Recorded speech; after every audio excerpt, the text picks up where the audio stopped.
দর্শকবৃন্দ, আপনারা জানেন যে বিগত দিনে আমরা রায়হানকে নিয়ে আরও কয়েকটি ভিডিও ধারণ করেছিলাম।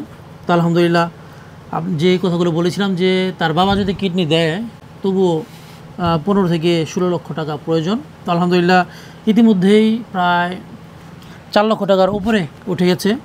তো আলহামদুলিল্লাহ আজকে আমরা এখানে আসছি যে সৌদি প্রবাসী তুষার এবং তার বন্ধুরা বা তার সহকর্মীরা আমাকে কিছু অনুদান পাঠিয়েছে। তো সেগুলো রায়হানের পরিবারের কাছে তুলে দেওয়ার জন্য আসলাম। তো আলহামদুলিল্লাহ আপনারা যদি এরকমভাবে যে যতটুকু পারেন তো এইভাবে যদি অর্থের হাত বাড়িয়ে দেন, সাহায্যের হাত বাড়িয়ে দেন, তাহলে হয়তো বা রায়হান আলহামদুলিল্লাহ সুস্থ হয়ে যাবে। তো আমার কাছে এখানে কিন্তু অনেক রিপোর্ট রয়েছে, দেখুন তো রিপোর্ট।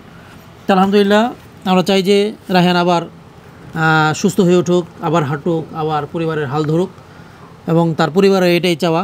তো তার বাবার অনেক টেস্ট করেছে।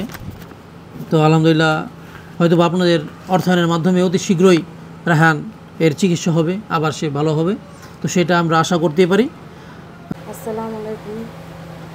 আমার ছেলেকে আপনারা সবাই টাকা পয়সা দিচ্ছেন, আল্লাহ রহমতে টাকা পয়সা হয়েছে, 4 লাখের 4.25 লাখের মতো হয়েছে। আমি দোয়া করি সবার জন্য, আল্লাহ সবারে ভালো রাখো যারা আমার ছেলেকে সহযোগিতা করতেছে। আমার ছেলেটার অবস্থা ভালো না। আমার ছেলেকে যত তাড়াতাড়ি কিডনিটা লাগালে তত ভালো, ডাক্তারে বলতেছে।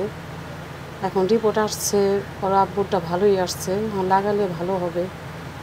তাই আপনারা যে যতজন দিতেছেন সবাই টাকা পয়সা আল্লাহ দিলে আরও টাকা পয়সা লাগবে। ওর অবস্থা একটু হাটেও পানি লাঞ্চে পানি আসছে, কিডনির পয়েন্টটা আবার একটু কমে আসছে, একটা হাটে বলতেছে ছিদ্র। এখন অপারেশনটা তাড়াতাড়ি হলেই ভালো হয়, আরও টাকা লাগবে বলতেছে ডাক্তাররা। এখন আপনারাই আমার ছেলেকে করবেন।